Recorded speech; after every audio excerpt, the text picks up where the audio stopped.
Hi all, I'm Matteo Croce. I work for Meta as a software engineer, and I'm from the Linux user space team, which work on several Linux user space utilities like systemd, RPM, BPF trace, and a lot of BPF programs.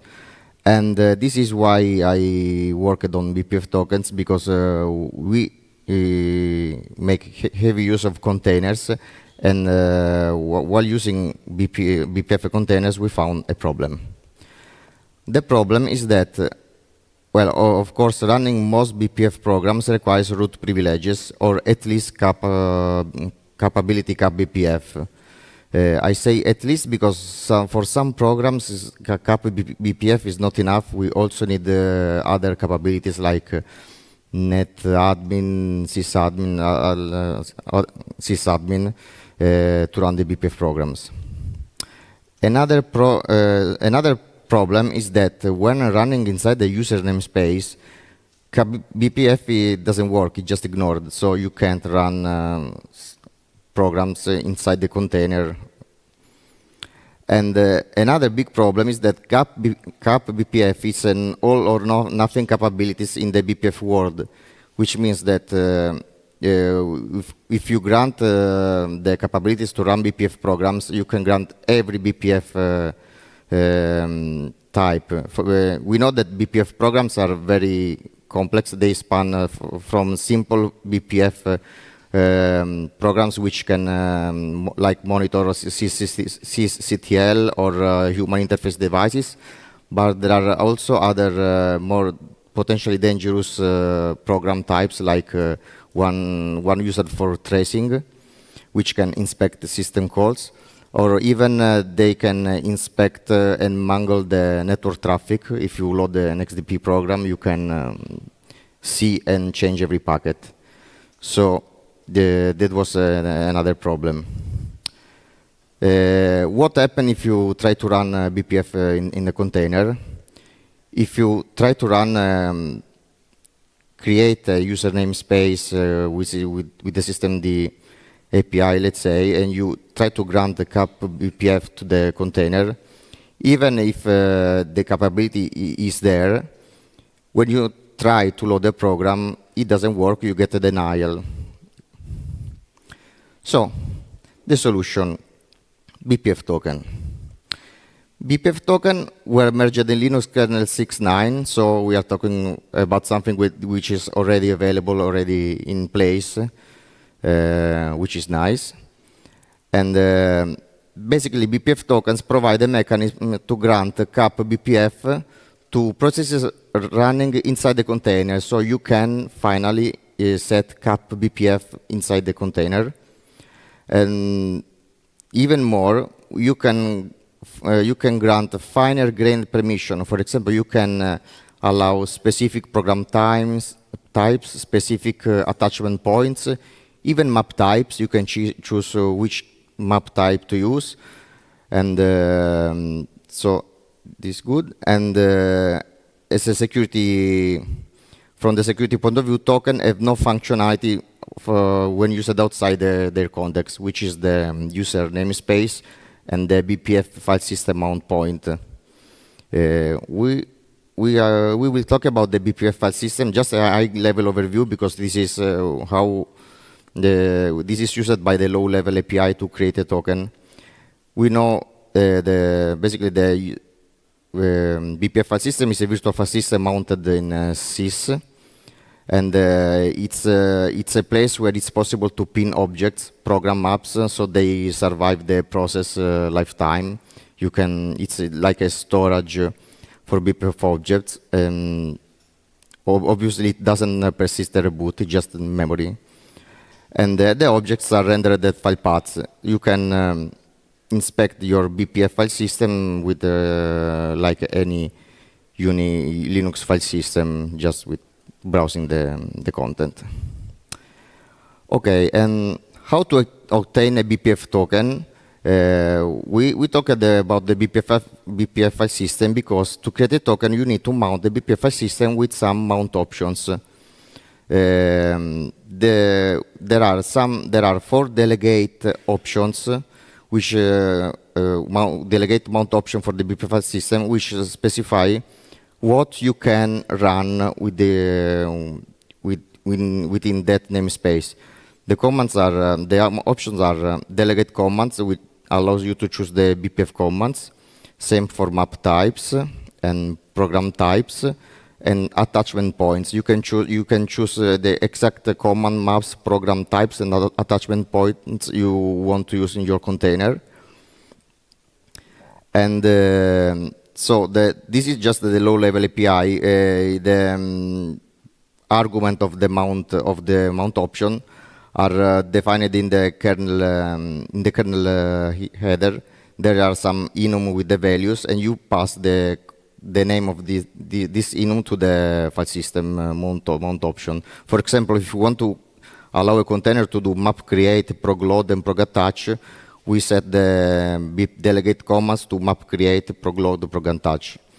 And there are a lot of configuration options.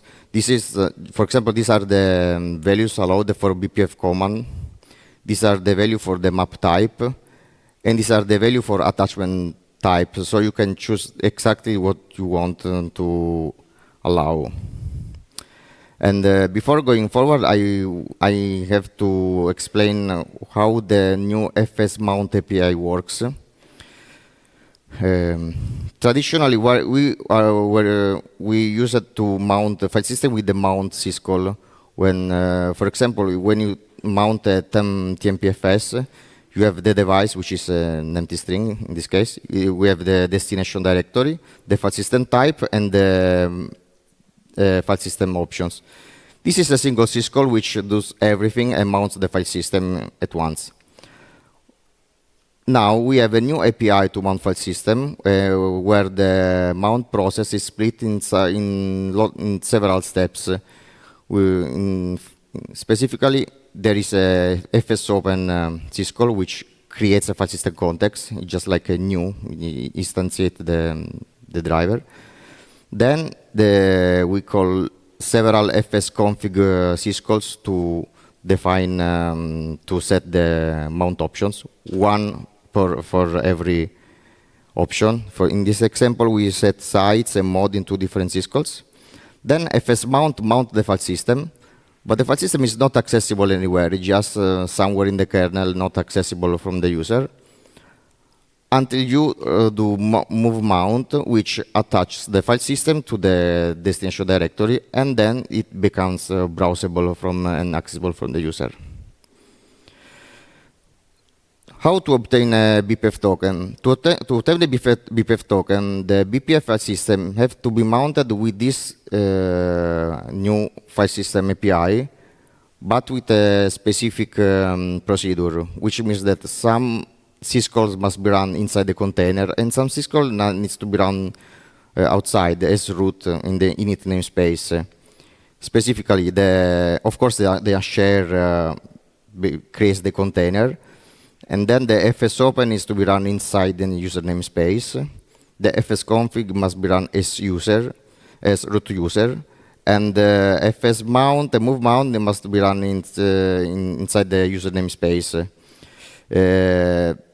This is a fairly complex procedure because the file descriptor of the file system must be passed from user to root from user with the Unix SCM rights socket passing. So we agree that this is not the friendliest interface, as someone pointed it into the Linux LWN article. So this is how we solve the problem in systemd. I wanted to make BPF tokens easily accessible for the end user. So this is why I started working on this feature, and what I achieved so far. It was merged in systemd 258, so it will be soon in your preferred distro. It's fully configurable for systemd unit files, which means that if you have a service running inside the systemd sandbox, you can just edit your etc system whatever .service and set the configuration option for the BPF tokens and daemon reload whatever, and that will work out of the box. This hides all the BPF fast file mount complexity. You don't have to care because systemd is doing everything transparently. And since because of the way systemd creates the sandbox with the namespace and share and whatever, it was difficult for an user to hook the unshare and the FS mount API calls inside the container creation. So this is integrated in systemd. You don't have to care about anything.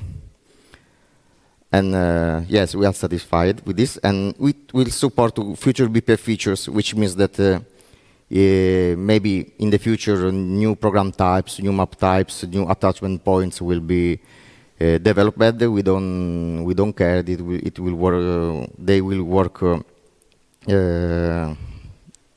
in the future.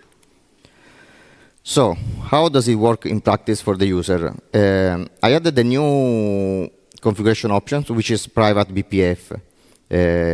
But at the moment, it's a Boolean. Private BPF, no, all behavior. You just use the old BPF file system. Private BPF, yes. The units get a new instance of BPF file system. So a new mount point without the object from the root file system and a fresh separate mount. And this requires another option which was recently added, which is delegate namespace, set to mount, just a prerequisite. And finally, the delegate mount options. I exposed the mount options into systemd configuration. So delegate commands become BPF delegate commands in camel case. Delegate maps, delegate progs, delegate attach, just simple. And the same for the values. The value from the enum, map create, progload, whatever, they are translated into systemd camel case style, so it's easy to find the correct syntax. But anyway, this is documented in the documentation. And you can set inside your unit file in your service. First you have to set the private BPF yes, and then you create a comma separated list of, for example, commands. In this case, I enable map create, progload, the BPF prog attach. Every command supports the wildcard any special value, which allows any type of this kind. In this example, I'm enabling BPF programs, socket filter, and XDP. And also, you can limit the attachments, the attach point. In this case, the C group ingress. Note that maybe this is not a valid combination, but just to explain how the syntax works. And just an addition, to make this future-proof, the configuration options are created at compile time with the Python script from the kernel header. They are translated into C code and also into documentation. The documentation you see on freedesktop.org is generated at compile time. So if next year you will have more program types, you just need to refresh your kernel header, rebuild the systemd even with the same source, and it will be regenerated with the new options. So let's see how it works. This is a run without BPF token, as I showed before. We are trying to grant cap BPF, but the program exits with EPERM error. And now we are setting the delegate options. In this case, I'm setting private users yes for the namespace, private mount, delegate namespace, and private BPF yes. So we have a private BPF mount, and I'm setting some like commands to map create, maps to type array, whatever. And so in this command, I'm just getting a shell, and I want to show you that if we run systemd run with this command, these arguments, we get a BPF file system mount with the delegate commands, the map create, map lookup, and the same for maps, progs, and delegate. They are automatic. The systemd will use the FS open API to mount the BPF file system and set the mount option. And when you try to run a program, for example, this is the same run with the systemd run. I setting some options, and I running a command named sysctl monitor. This is just a tool I wrote time ago to monitor the sysctl usage, used just for the demo. And in this case, we see that the program starts and works fine within the container with capability BPF. You may ask what BPF capabilities your program needs to have. So as a bonus tool, I have this tool still in beta phase, which is named the BPF. The name is just temporary, it's BPF Kappa Calc. Basically, you give the tool a program, and it will start spawn the program with all capabilities, and then starts removing capabilities until it works with a minimum set. So in this case, for this program, it will calculate that this program only needs map create, type maps ring buffer, program the attach points and the 2 attach points. So that could be useful to calculate, to give your program the minimum set of requirements. There are some references if you want to dig deeper into this. There is an LWN article on BPF token. Beware that this article was written before the systemd token implementation, so it only talks about the kernel low-level API, and not only. The article is based on a first implementation of the kernel API, so it's not really, it's a bit outdated. For example, it was setting the parameters as a bit mask instead of strings, but minor changes. This is the BPF token PR if you want to look at the code. This is the tool to calculate the capabilities. And if you want to implement, if you want to create a BPF token inside your application, you will need to write this in programmatically in C or other languages. The easiest way, instead of looking at the PR, which can be big because the code is scattered across a lot of files, in the Linux kernel, the 3, if you go to the tool testing self-test BPF, there is a program which I use as a reference, which just works. This is just, if you want a simple program to exercise, to run just for a demo, this is the sysctl monitor program. And if you have any questions. Yes, questions. Any question? We have 5 minutes for questions. I can ask a question. So this tool to check what capabilities a program needs sounds very useful. Can we get that in the systemd tree under the tools maybe or something when it's ready? Yes. At the moment, it's just a brute force. It starts with all the capabilities and starts removing its bit, but it only takes 40 seconds usually. So it's a brute force, but it's not so slow. Because that's one of the main problems when you're doing sandboxing, right? Figuring out exactly what your program needs. So it's a very good idea that you had to prepare that. Any other question? Yes.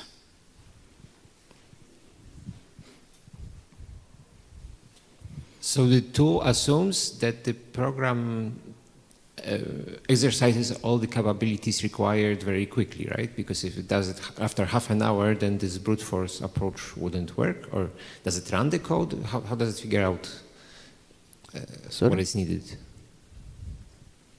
So the question was, if you're trying, that works for a command line tool, but say you have a daemon that runs for 3 hours, and only after 3 hours tries the cap. How do you deal with that? Well, you need to find, you need to trigger in the daemon the load of a BPF program. For example, in systemd network D, I added some code which loads the BPF program to trace the sysctl. You need to trigger the BPF program load inside the daemon. And my tool is a timeout of some seconds. You can extend the timeout. It's not a perfect solution, but the other solution was to manually read the code and find the program types, map types used. Any other question? Yes. For in the last slide, what's the BPF cap tool? Yeah, what does it do? Is the tool to calculate the minimum set of capabilities. This was where we're talking before about calculating the minimum set of capabilities instead of granting all and forgetting, because sometimes you forget to you grant more capability than necessary. So That's a very useful tool. yes, it's my latest addition to the. Any other question? We've got a couple more minutes. Yes. Why does that tool brute force? Why doesn't it use like this thing called BPF to figure out which capabilities are actually requested? Because I wrote the tool 2 days ago, I wanted to find. I was making the slides, and I didn't know what capabilities my tool is using. So I started to do it manually, but there are really a lot of capabilities. For example, for program times, there are 58, and I found that writing a tool was faster. Brute force was. But why can't you use BPF for this, right? Like you just hook into the capability. Into the verifier, maybe. Yes, maybe it's possible. Yeah, I mean that sounds like a perfect thing for BPF. Yes. You should try BPF one day. Yes. Any other question? Yes.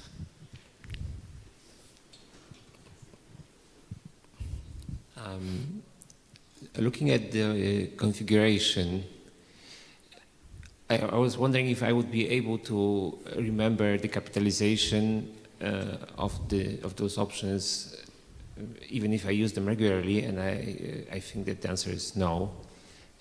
That seems, well, not pretty. Is there a plan to somehow make this naming nicer, more human-friendly? Well, this is just translated from the enum. There is here. The rule was just BPF in uppercase, and then the letter after the underscore uppercase. So maybe, sorry, but given this is auto-generated, could we maybe generate the case-insensitive parser so you accept the lowercase this is variations too? acceptable as for a system D interface? Yes. This is auto-generated. Yeah.